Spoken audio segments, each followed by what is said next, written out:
ഇറാനും സൗദിക്കുമിടയിൽ മധ്യസ്ഥത വഹിക്കുമെന്ന് ഖത്തർ.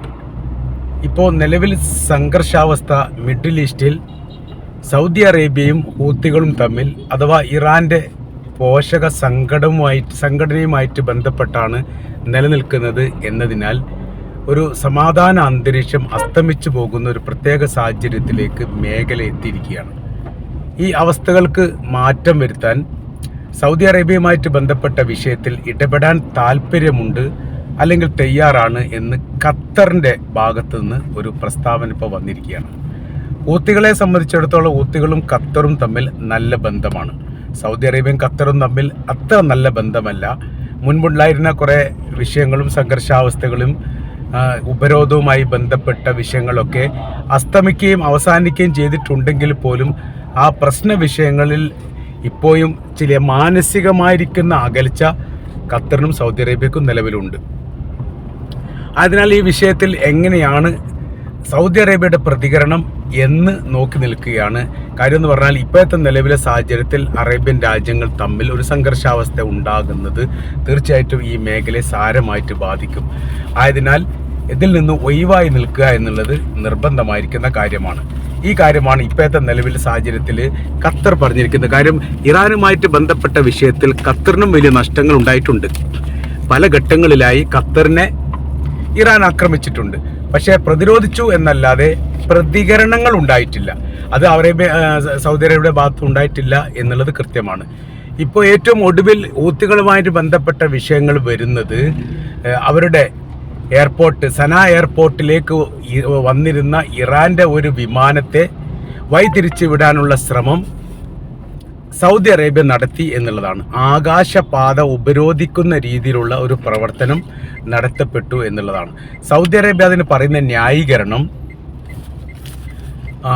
ഹൂത്തികളുമായിട്ട് ബന്ധപ്പെട്ട സംഘർഷാവസ്ഥ ഒഴിവാക്കാൻ വേണ്ടി UN സഭയുടെ നേതൃത്വത്തിൽ വലിയ രീതിയിലുള്ള ഒരു മധ്യസ്ഥ ശ്രമം നടത്തുകയും ആ മധ്യശ്രമവുമായിട്ട് ബന്ധപ്പെട്ട് ഈ മേഖലയിലൂടെ ഈ യുദ്ധവിമാനങ്ങൾക്കും കാർഗോ വിമാനങ്ങൾക്കും പ്രവേശനം നിഷേധിക്കുകയും അത് തടയപ്പെടുകയും ചെയ്യുന്ന രീതിയിലുള്ള ഒരു കരാർ വ്യവസ്ഥ അന്ന് തന്നെ മുന്നോട്ട് വന്നതാണ്.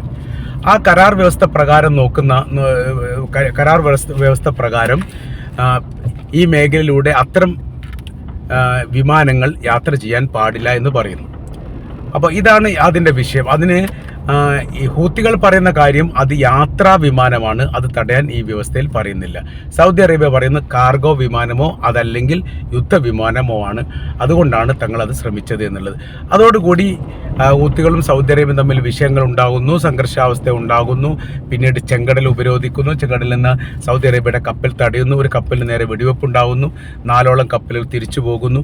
അങ്ങനെ മേഖല അപ്പാടെ അസ്ഥിരത ഉണ്ടാകുന്ന ഒരു സാഹചര്യത്തിലേക്ക് കാര്യങ്ങൾ എത്തുന്നു. ഇത് ഒരു വലിയ ഗുണമുള്ള കാര്യമല്ല എന്നുള്ളതും ഇത് വലിയ രീതിയിലുള്ള വിഷയങ്ങൾ ഭാവിയിൽ ഉണ്ടാവുകയും യുദ്ധസമാന സാഹചര്യങ്ങൾ സൃഷ്ടിക്കപ്പെടുകയും ചെയ്യും. പിന്നീട് ഹൂത്തികളുമായിട്ട് ബന്ധപ്പെട്ട് ഇറാൻ ഈ വിഷയത്തിൽ പരസ്യമായ രീതിയിൽ ഒരു ഇടപെടൽ നടത്തുകയാണെങ്കിൽ തീർച്ചയായിട്ടും ഇതിൻ്റെ നിയന്ത്രണം പോലും നഷ്ടപ്പെടും എന്നുകൂടി യഥാർത്ഥത്തിൽ ഖത്തർ പറഞ്ഞു വെക്കുന്നുണ്ട്. അപ്പോൾ തുടരുന്ന രീതിയിലാകുന്ന സമയത്ത് ഇപ്പോൾ ഇതിനു മുൻപ് തന്നെ ഹൂത്തികളുടെ തിരിച്ചടിയുമായിട്ട് ബന്ധപ്പെട്ട് 4ഓളം സൗദി അറേബ്യയുടെ എയർപോർട്ടുകൾ അടക്കപ്പെട്ടിട്ടുണ്ട്. പിന്നീട് ഘട്ടം ഘട്ടമായിട്ട് അത് തുറന്നതാണ്. അപ്പോൾ ഒരിക്കലും ഇത് ഉചിതമായിരിക്കുന്ന രീതിയിലേക്ക് കാര്യങ്ങൾ എത്തില്ല.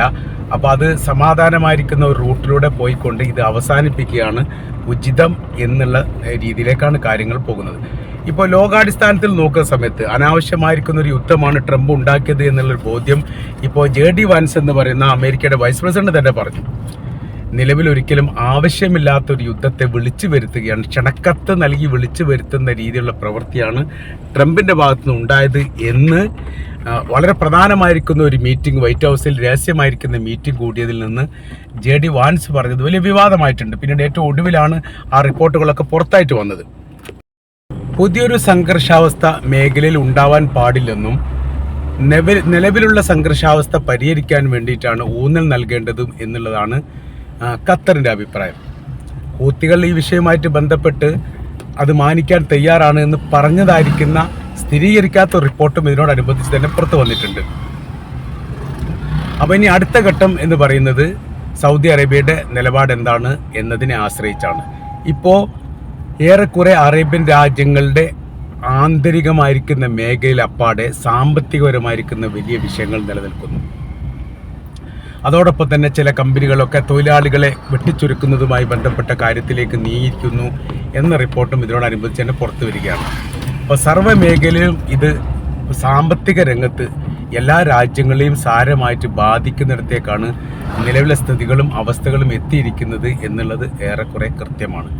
അപ്പോൾ ഇപ്പോഴത്തെ സാഹചര്യാവസ്ഥകൾ, ചുറ്റുപാടുകൾ, സ്ഥിതികളൊക്കെ വിലയിരുത്തുന്ന സമയത്ത് തീർച്ചയായിട്ടും അനിവാര്യമായിരിക്കുന്ന ഒരു കാര്യം ഈ സംഘർഷാവസ്ഥ ലഘൂകരിക്കുകയും അതില്ലാതാക്കുകയും ചെയ്യുക. ഇറാനും അമേരിക്കയുമായിട്ട് ബന്ധപ്പെട്ട വിഷയങ്ങൾ ഏതെങ്കിലും തരത്തിൽ മധ്യസ്ഥത മുഖാന്തരം പ്രശ്നപരിഹാരം ലഘൂകരിക്കുന്നതുമായിട്ട് ബന്ധപ്പെട്ട കാര്യമോ ഇല്ലാതാക്കുന്നതുമായിട്ട് ബന്ധപ്പെട്ട കാര്യത്തിനോ മുൻപ് നേതൃത്വം നൽകിയവർ തന്നെ, അത് ഖത്തറും പാകിസ്ഥാനും ഈ ഈജിപ്ത് അടക്കമുള്ള രാജ്യങ്ങൾ ചേർന്നുകൊണ്ട് അതിനുള്ള സാഹചര്യങ്ങളും അവസ്ഥകളും ഉണ്ടാക്കുക. ഈജിപ്തല്ല, ഒമാനും ചേർന്നുകൊണ്ട് അതിന് ആവശ്യമായിരിക്കുന്ന സജ്ജീകരണങ്ങളും സംവിധാനങ്ങളും ഉണ്ടാക്കുക. ഇതല്ലാത്ത രീതിയിൽ ഒരിക്കലും അമേരിക്ക ഈ യുദ്ധത്തിൽ ജയിക്കില്ല, ഇറാൻ ഒരിക്കലും പരാജയപ്പെടുകയില്ല. അങ്ങനെ ആകുന്ന സമയത്ത് ഇത് വീണ്ടും സംഘർഷാവസ്ഥ ഉണ്ടാവും. ഇത് എല്ലാവരെയും ബാധിക്കും. ഇപ്പോൾ ഹോർമുസ് മാത്രമല്ല, ചെങ്കടലും ഉപരോധിക്കുന്ന ഒരു സ്ഥിതി ഉണ്ടാകുന്ന സമയത്ത് വലിയ സാമ്പത്തിക നഷ്ടം ഇപ്പോൾ നിലവിലെ സാഹചര്യത്തിൽ തന്നെ സൗദി അറേബ്യക്കുണ്ട്. ഹൂത്തികളെ സംബന്ധിച്ചിടത്തോളം അവരുടെ കൈവശത്തിലുള്ള അത്യാധുനികമായിരിക്കുന്ന ആയുധം എന്ന് പറയുന്നത് അത് ഏറ്റവും കൂടുതൽ ബാലിസ്റ്റിക് മിസൈൽ പോലെയുള്ള ദീർഘദൂര മിസൈലുകളാണ്. അതിൻ്റെ ആഘാതം ഭയാനകരമാണ്. അത് 6 വർഷത്തോളം സൗദി അറേബ്യയും ഹൂത്തികളും തമ്മിൽ സംഘർഷാവസ്ഥ ഉണ്ടായിരുന്നു. അതിൽ UAEയും കക്ഷിയായിരുന്നു. പിന്നീട് അത് കരാർ വ്യവസ്ഥ പ്രകാരമാണ് അവസാനിച്ചത്. ആരും ജയിക്കാത്ത, ആരും തോൽക്കാത്ത, എന്നാൽ ഒരുപാട് മനുഷ്യന്മാർ മരിച്ചു വീണ യുദ്ധമാണ് യമനും സൗദിയും തമ്മിലുണ്ടായത്. സമാന സ്ഥിതിയിലേക്ക് കാര്യങ്ങൾ എത്തുന്ന സമയത്ത് അതിൻ്റേതായിരിക്കുന്ന പ്രയാസ ബുദ്ധിമുട്ടുകൾ ഉണ്ടാകും എന്ന കാര്യം സംശയമില്ല. മുഖ്യമായിരിക്കുന്ന ഒരു ശത്രുവായി ഇസ്രായേൽ ഉണ്ടാകുന്ന സമയത്ത് പിന്നെ മുസ്ലിം രാജ്യങ്ങൾ പരസ്പരം ഈ കൊമ്പ് കോർക്കുന്ന പ്രവൃത്തികൾ അത് ഉചിതമല്ലെന്നും ഉള്ള ശക്തി പരീക്ഷിക്കാൻ പാടില്ല എന്നുള്ളതും, ശക്തി പരീക്ഷണമല്ല ഇവിടെ ആവശ്യം, ശക്തി ഉപയോഗിച്ചുകൊണ്ട് പ്രധാനമായിരിക്കുന്ന ശത്രുവിനെ ഇല്ലാതാക്കാൻ വേണ്ടിയുള്ള ശ്രമമാണ് നടത്തേണ്ടത് എന്നുള്ള വിവരങ്ങളൊക്കെ അതിനോടനുബന്ധിച്ച് തുടർ റിപ്പോർട്ടായിട്ട് കാണാൻ വേണ്ടി സാധിക്കുന്നതാണ്. ഏതായിരുന്നാലും വല്ലാതൊന്നും ഈ ഹൂത്തി സൗദി സംഘർഷങ്ങൾ നീണ്ടുപോകാനുള്ള സാധ്യതകൾ വളരെ കുറവാണ്. കാര്യം ഹൂത്തികളെ സംബന്ധിച്ചിടത്തോളം അവർക്ക് ഇസ്രായേലിനെ നേരിടുക എന്നുള്ളത് അനിവാര്യമായിരിക്കുന്ന കാര്യമാണ്. അതിന് ഈ യുദ്ധം വല്ലാതൊന്നും നീണ്ടുപോകാൻ സാധ്യതയില്ല. അതിൽ വലിയ ഇടപെടലുകൾ ഹൂത്തികൾ നടത്തേണ്ടതുണ്ട്. അതോടൊപ്പം തന്നെ സൗദി ആക്രമിക്കുക എന്ന് പറയുന്നത് വലിയ വിഷയം ഉണ്ടാകുന്ന കാര്യമാണ്. ഇനി സൗദി അറേബ്യയെ സംബന്ധിച്ചിടത്തോളം ആ മേഖലയിൽ നിന്ന് അമേരിക്ക ഇറാൻ്റെ നേരെ ആക്രമണം നടത്തിയാൽ തീർച്ചയായിട്ടും ഇറാൻ്റെ തിരിച്ചടി ഉണ്ടാകും. ഇറാൻ്റെ തിരിച്ചടി ഉണ്ടാകുന്ന സമയത്ത് അത് പ്രതിരോധിക്കുക എന്നുള്ളത് സൗദി അറേബ്യയെ സംബന്ധിച്ചിടത്തോളം അവർക്ക് അനിവാര്യമായിരിക്കുന്ന കാര്യമാണ്. അപ്പോൾ ഇറാനെ പ്രതിരോധിക്കുകയും അതോടൊപ്പം തന്നെ ഹൂത്തികളുമായിട്ട് ബന്ധപ്പെട്ട ആക്രമണം നടത്തുകയും ഇത് രണ്ടും കൂടി ഉചിതമായിരിക്കുന്ന റൂട്ടിലൂടെ സഞ്ചരിക്കുന്നതല്ല എന്നുള്ളൊരു ബോധ്യം യഥാർത്ഥത്തിൽ സൗദി അറേബ്യക്കുണ്ട്. അങ്ങനെ ലഘൂകരിക്കപ്പെടുന്ന ഒരു സംഘർഷാവസ്ഥയിലേക്ക് കാര്യങ്ങൾ എത്തും എന്നാണ് ഇവിടെ മിഡിൽ ഈസ്റ്റ് ബന്ധപ്പെട്ടുള്ള രാഷ്ട്രീയ നിരീക്ഷകർ ഈ വിഷയവുമായിട്ട് ബന്ധപ്പെട്ട് പ്രതികരിച്ചത്, അഭിപ്രായം പറഞ്ഞത്. ഏതായിരുന്നാലും മേഖലയിലെ സംഘർഷാവസ്ഥ ഒഴിയുകയാണ്. അത് ശാന്തമായിരിക്കുന്ന ഒരു രീതിയിലേക്ക് എത്തിയാലും ഇറാനുമായിട്ട് ബന്ധപ്പെട്ട വിഷയം അല്ലെങ്കിൽ അമേരിക്കയും ഇറാനുമായിട്ട് ബന്ധപ്പെട്ട വിഷയത്തിന് യാതൊരു തരത്തിലുള്ള അയവും ഇപ്പോഴും വന്നിട്ടില്ല. കാര്യം എന്ന് പറഞ്ഞാൽ താൽക്കാലികപരമായിരിക്കുന്ന ഒരു വെടിനിർത്തൽ പെട്ടെന്ന് ട്രംപ് നടപ്പിലാക്കി എന്നല്ലാതെ അതൊരു കരാർ വ്യവസ്ഥ പ്രകാരമോ അല്ലെങ്കിൽ തുടർ ചർച്ചയുമായിട്ട് ബന്ധപ്പെട്ട വിഷയത്തിൽ വന്നിരിക്കുന്ന കാര്യങ്ങൾ സംസാരിക്കാൻ വേണ്ടിയിട്ടോ ഒന്നുമല്ലെന്ന് ഇറാൻ തുറന്നു പറയുന്നു. ഞങ്ങൾ ഒരാളുമായിട്ട് ചർച്ച നടത്തിയിട്ടില്ല, ഞങ്ങൾക്കൊരാളുമായിട്ട് ചർച്ച നടത്താൻ താല്പര്യവുമില്ല. യുദ്ധത്തിൻ്റെ മാർഗമായി പോകും. ഇറാൻ ആക്രമിച്ചാൽ തീർച്ചയായിട്ടും തിരിച്ചടിക്കും. അത് മാരകമായിരിക്കുന്ന തിരിച്ചടിയായിരിക്കും. അതിൽ എത്രത്തോളം പ്രയാസം ഓരോരുത്തർ അനുഭവിക്കുന്നു അത് അനുഭവിക്കേണ്ടി വരും എന്ന് തന്നെ പറഞ്ഞു വെച്ചിട്ടുണ്ട്. അപ്പോൾ ഇപ്പോൾ കരാർ വ്യവസ്ഥയുമായിട്ട് ബന്ധപ്പെട്ട് പരിഹാരം ഉണ്ടാക്കുന്നില്ലെങ്കിൽ തീർച്ചയായിട്ടും വലിയ കനത്ത രീതിയിലുള്ള ആക്രമണം നടത്തുമെന്ന് ഡൊണാൾഡ് ട്രംപ് പറഞ്ഞിരിക്കുന്നു. ആ പറഞ്ഞതിന് ഇറാൻ്റെ പ്രതികരണം എല്ലാ സമയത്തും ഇത് പറയുന്നതാണ്. അവർക്കൊന്നും നടത്താൻ വേണ്ടി സാധിക്കില്ല എന്ന് അവർക്ക് ബോധ്യപ്പെട്ടതുമാണ്. അതിങ്ങനെ പറഞ്ഞുകൊണ്ടിരിക്കും. ഒരു വിവരക്കേട് ഇങ്ങനെ വിളമ്പുന്ന ഒരു പരിപാടിയാണ് കാര്യമായിട്ട് ട്രംപ് ചെയ്യുന്നത്. അതിനൊന്നും മുഖം കൊടുക്കാനോ അതുമായിട്ട് ബന്ധപ്പെട്ട കാര്യത്തിന് മറുപടി പറയാനോ തങ്ങൾക്ക് സമയമില്ലെന്ന് പറഞ്ഞിട്ട് ഇറാൻ്റെ പ്രസിഡന്റ് ഇറാൻ്റെ പ്രസിഡന്റ് ഈ അബ്ബാസ് അറാഞ്ചി ആ വിഷയത്തെക്കുറിച്ച് ഇനി സംസാരിക്കാൻ താല്പര്യമില്ലെന്ന് പറഞ്ഞ് പത്രക്കാരുടെ മുമ്പിൽ പറഞ്ഞ് അവസാനിപ്പിക്കുകയാണ് ചെയ്തത്.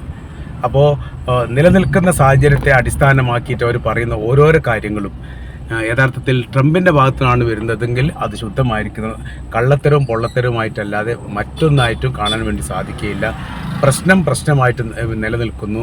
പ്രശ്ന പരിഹാരവുമായിട്ട് ബന്ധപ്പെട്ട കാര്യത്തിന് ട്രംപ് താല്പര്യം കാണിക്കാത്തിടത്തോളം കാലം ഇതിങ്ങനെ തന്നെ ഉണ്ടാവും. അവർ എത്രത്തോളം ആക്രമിക്കുന്നോ അതിന് കഠിനമായിരിക്കും തിരിച്ചടി നൽകും എന്ന് പറഞ്ഞുകൊണ്ടാണ് യഥാർത്ഥത്തിൽ ഈ വിഷയവുമായിട്ട് ബന്ധപ്പെട്ട കാര്യം വിദേശകാര്യമന്ത്രി തന്നെ അവസാനിപ്പിക്കുന്നത്.